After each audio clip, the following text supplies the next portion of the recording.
Malay Mukhopadhyay, confederation of স্টেটগঞ্জ employees. আমার পাশে আমাদের আইনজীবী মাননীয় ফিরদৌস সামিন। আপনারা জানেন গতকালও সুপ্রিম কোর্টে মামলা ছিল, আজকেও ছিল।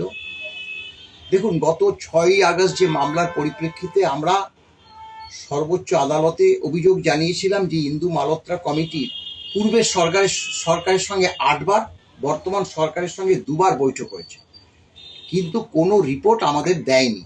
সেই পরিপ্রেক্ষিতেই কিন্তু সর্বোচ্চ আদালত নির্দেশ দিয়েছিল ইন্দু মালহোত্রা কমিটির যে পুরো রিপোর্ট মামলাকারীদের কাছে পাঠাতে, আর সেই পরিপ্রেক্ষিতে তার উত্তর সর্বোচ্চ আদালতে জমা দিতে, এবং সেগুলো কিন্তু আমরা সব নির্দেশ পালন করেছি। অর্থাৎ গতকালের যে আমাদের কন্টেম্প যে মামলা, সেটাও কিন্তু লিপিবদ্ধ ছিল এবং রিপোর্ট পেশ করেছি, সেটাও ছিল, কিন্তু সেগুলো নিয়ে গতকাল কোনো আলোচনা হয়নি। আমরা কারণ ওই যে আমরা যে সাবমিশন দিয়েছিলাম, পেশ করেছিলাম, সেখানে কিন্তু গ্র্যান্টিং এইডের কথা উল্লেখ ছিল, এবং এআইসিপিআই মেনে যে ডিএটা দিচ্ছিল না সেটা উল্লেখ ছিল। এমনকি কলকাতা কর্পোরেশন এলাকায় যে ডিএটা এখনো অবসরপ্রাপ্তরা পায়নি সেই কথা উল্লেখ ছিল।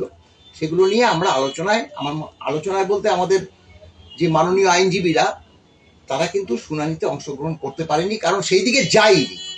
তিনি যখনই all India consumer price index নির্দিষ্ট নিয়ম মতো ডিএটা দেয়নি, সেই পরিপ্রেক্ষিতে তিনি ইন্দু মালহোত্রা কমিটিকে কাছে বসে আমরা যে মামলাকারী সংগঠনগুলো আছি তাদের প্রতিনিধি আলোচনা করবে, এবং সেই পরিপ্রেক্ষিতে কিন্তু কালকে মামলা শেষ হয়ে গেছে, এবং আজকে শুধুমাত্র ওই কমিটিতে কারা কারা থাকবে সেটা পেশ করা হয়েছে।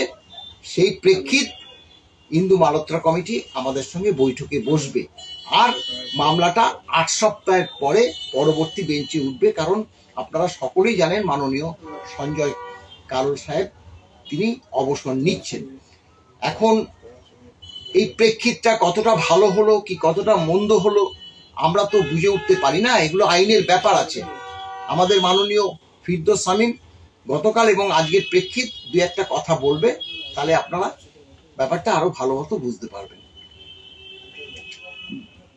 গতকাল মূলত যেটা ছিল সেটা হচ্ছে যে কারা কারা অনারেবল জাস্টিস ইন্দু মালহোত্রা কমিটির সামনে প্রেজেন্ট হবেন, এই সংগঠন মূলত কনফেডারেশন স্টেট গভর্নমেন্ট এমপ্লয়িজ এবং আরো 2টো সংগঠন যারা মামলাকারী ছিলেন তাদের পক্ষ থেকে নাম জমা দেওয়া হবে, এবং সেই অনুযায়ী আজকে সেই নাম জমা হয়েছে, এবং সেখানে গিয়েই বক্তব্য রাখতে হবে। এবং সেখানেই মূলত রাখতে হবে এই কারণেই যে সুপ্রিম কোর্ট অলরেডি জাজমেন্ট দিয়ে দিয়েছেন যে ডিএ রোপা রুল 2009 মোতাবেক দিতে হবে এবং all India consumer price index অনুযায়ী দিতে হবে।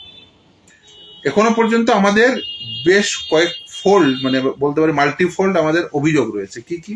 এক, যারা পেয়েছেন তারা সঠিক হারে ডিএটি এরিয়া ডিএটি পাননি, মানে যে পরিমাণ এরিয়া ডিএ পাওয়ার কথা সেই পরিমাণ পাননি, নাম্বার 1। নাম্বার 2 হচ্ছে যে এখনো পর্যন্ত গ্র্যান্টিং এড, অর্থাৎ প্রাথমিক স্কুলের শিক্ষক, সেকেন্ডারি স্কুলের শিক্ষক, আপার প্রাইমারি শিক্ষক, হায়ার সেকেন্ডারি স্কুলের শিক্ষক, কলেজের অধ্যাপক, পঞ্চায়েতের কর্মী, মিউনিসিপ্যালিটির কর্মী, অন্যান্য ডেলিগেটেড বা কন্ট্রাকচুয়াল ওয়ার্কার যারা ডিএ বাড়লে পান আর কি, মূলত এই যে গ্র্যান্টিং এডের একটা বড় অংশ তারা পাননি, এবং পঞ্চায়েত পৌরসভা তাদের কর্মী, আন্ডারটেকিং গভর্নমেন্ট আন্ডারটেকিং এর তাদের কর্মীরা পাননি।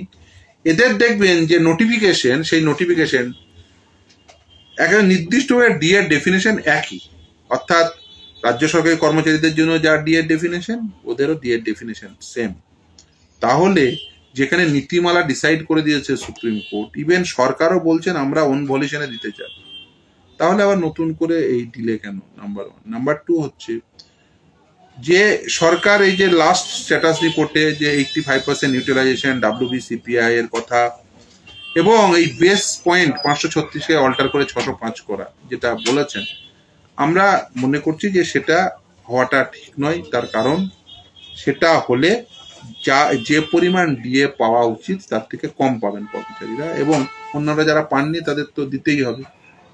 যখন এই মামলাটি চলছিল সেই সময় সরকারের পক্ষ থেকে একটা হিসেব দেওয়া হয়েছিল, এবং যে হিসাব দেখিয়ে অন্তর্বর্তীকালীন নির্দেশও পেয়েছিলেন, সেটা হচ্ছে প্রায় 41,770 কোটি টাকা সরকারকে দিতে হবে এই যদি জাজমেন্ট মানতে হয়। ফলে তাদের কোমর ভাঙা একটা এফেক্ট হবে বলে তারা জানিয়েছিলেন। এখন সেইটা 41,770 কোটি টাকা তো 7,000 কোটি টাকা হতে পারে না। ফলে আমাদের সমস্ত বক্তব্য, যেহেতু সুপ্রিম কোর্ট মহামান্য প্রাক্তন বিচারপতি ইন্দু মালহোত্রা কমিটি তৈরি করে দিয়েছেন, তিনিই মূলত কি পরিমাণ দিয়ে পাবে সেটা ডিটারমিন করবেন। ফলে আমরা আমাদের যে বক্তব্য সেটা তার সামনে পেশ করব, এবং এর আগেও আমরা পেশ করেছি, কিন্তু এখনো পর্যন্ত আমাদের যে বক্তব্য, কারণ মহামান্য বিচারপতি ইন্দু মালহোত্রা কমিটি কিন্তু এই কনফেডারেশন অফ স্টেট গভর্নমেন্ট এমপ্লয়িজদের নাম লিখেই বলেছেন তাদের ডাকতে, কিন্তু সেই সময় সরকার, অর্থাৎ মমতা বন্দ্যোপাধ্যায়ের সরকার কিন্তু আমাদেরকে ডাকেননি, তাই তো? এবং সেটা কিন্তু মানে মিটিং এর প্রসিডিংসে লেখা আছে।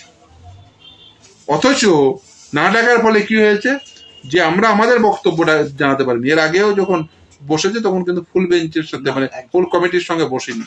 ফলে আমরা চেয়েছিলাম যাতে আমাদের বক্তব্যটা উত্থাপিত করতে পারি, আমাদের যা যা সাবমিশন আছে সেটা উত্থাপিত করতে পারি, এবং সেই উত্থাপনের পরে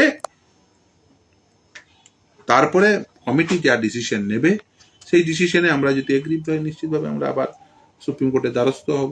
এবং সুপ্রিম কোর্ট ম্যাটারটি 8 সপ্তাহ পরে রেখেছে, এবং সুপ্রিম কোর্টের জাজমেন্ট যা আছে সেই জাজমেন্ট মোতাবেকই কিন্তু দিয়ে দিতে হবে। এটাই স্বাভাবিক, কারণ মহামান্য বিচারপতিদ্বয় যে জাজমেন্ট দিয়েছেন সেই জাজমেন্টের সাপেক্ষে মহামান্য প্রাক্তন বিচারপতি ইন্দু মালহোত্রা কমিটি সেটা দেখবেন যে জাজমেন্টটা কিভাবে ওটাকে এক্সিকিউশন করতে হয়। কারণ 25% এরিয়া দিয়ে ইমিডিয়েট মিটিয়ে দেওয়ার কথা বলা ছিল, আর বাকিটা মহামান্য বিচারপতি ইন্দু মালহোত্রা কমিটি সেটা দেখবেন।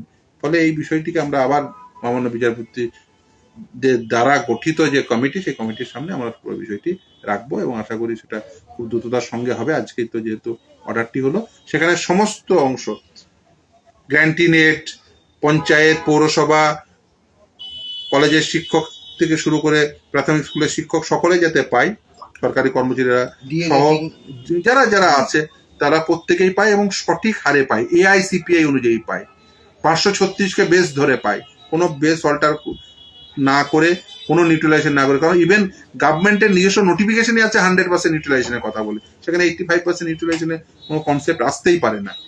ফলে আমরা সেই সমস্ত কথাগুলো উত্থাপিত করব, তারপরে নিশ্চিতভাবে আমরা আশা করব প্রত্যেকেই তাদের প্রাপ্য দিয়ে